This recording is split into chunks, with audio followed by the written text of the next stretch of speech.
आमे तो सही कथा पचारछु तार उत्तर वर्तमान सरकार मुख्य शिल्प मंत्री एवं मुख्यमंत्री दबा उचित अछि एते बाट आगे जाइथिला एमएनएस कंपनी काम करिवार 2 वर्ष प्राय काम होइतिला सेठी मु तो सेठी विधायक थिली से समय रे काम होइतिला रास्ता तयारी हिची 100-150 कोटी टंकार रास्ता तयारी हिची एवं जमी अधिग्रहण कार्य जमी लैंड एक्विजिशन ऑफिसर नियुक्ति होइतिले सब कथा होइतिला एटू काहे की पळेइ गला एवं सेठी मध्य बहुत केते बाट आगे हिची काली आपण मीटिंग जदी देखिबे केते बाट आगे हिची से संपर्क रे मध्य चंद्रबाबू नायडू मध्य स्पष्ट करिसथि आमे आगुरु संदेह करथुलु जे आंध्र पळेबो काली स्पष्ट होई गला जे आंध्र पळेइ गला होबनी मु सेई कथा आपण करे कोन आ पछरे की अछि एवं आउ गोटे कथा मु पांचटा आपण को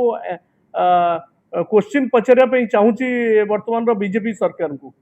आपण जो प्रश्न करूचंती कोन पे कहार क्षति होला कहा पाई या पछरे कोन षडयंत्र अछि एवं जो माने एटी नेतृत्व केन्द्रापड़ा रे मध्य बहुत कथा बहुत लोक सरकारी दलर जाइकिरी कहउचंती से माने एपर्यंत काली घटना परे तांकर किछि पाटरू किछि वचन कहार बाहरुनी जे कोन पे ये चली गला ता सहित जो जेएसडब्ल्यू ईवी प्रकल्प सबु सुविधा थिला एठी सेटा को काहे कि महाराष्ट्र गला ए डील को ओडिसा बाहर को किए पठेला कोन ता पछरे रहस्य अछि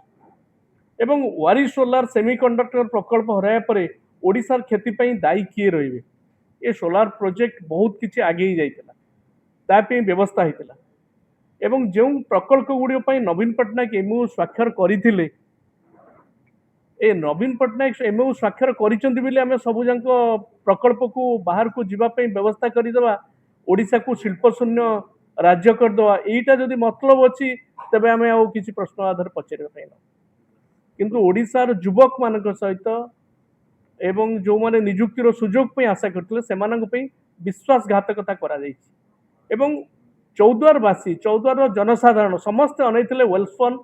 एटी टेक्सटाइल मिल करिवो बहुत दिन परे किंतु सबु किछि व्यवस्था करिया परे वेल्सफोन पुनी बैक करि जायछि एई सरकार समय ए मेजर प्रोजेक्ट गुडी को सबु बैक करि जायछि ये कोन विकसित ओडिसा ना बिना विनाश करबा पई व्यवस्था बीजेपी सरकार धन्यवाद ये संपर्क में गोटे शिल्प मंत्री की गोटे प्रश्न पचारि विधानसभा जे 2036 मसीहा सुधा आपण कहउछन विकसित ओडिशा गठन करेंगे तेणु विकसित ओडिशा गठन करने आईटी पार्क आवश्यकता अच्छी अंतत पक्षे पारादीप ठारे एक आईटी प्रकल्प हबार संभावना अच्छी कि मान्यवर मंत्री उत्तर मते जहाँ देला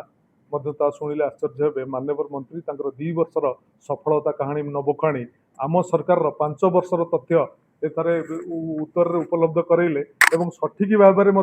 कही पारे ना कि उत्तर दे पारे ना केते स्टार्टअप कंपनी ये आईटी पार्क करने आग्रह प्रकाश करिसेंती एवं कोउटी कोउटी हबार अछि ताकू मध्ये उत्तर देवाकू सक्षम हेलेनी यह होउची एक शिल्प मंत्रींकर राज्य प्रति मध्ये आंतरिकता ये प्रश्नर उत्तर आपण मैंने आंतरिकता पाई परिबे ये सरकार बर्तमान दिशाहीन दिगहीन अवस्था केवल डबल इंजिन कथा कही विकसित ओडिशा विकसित भारत वर्ष कथा कही लोक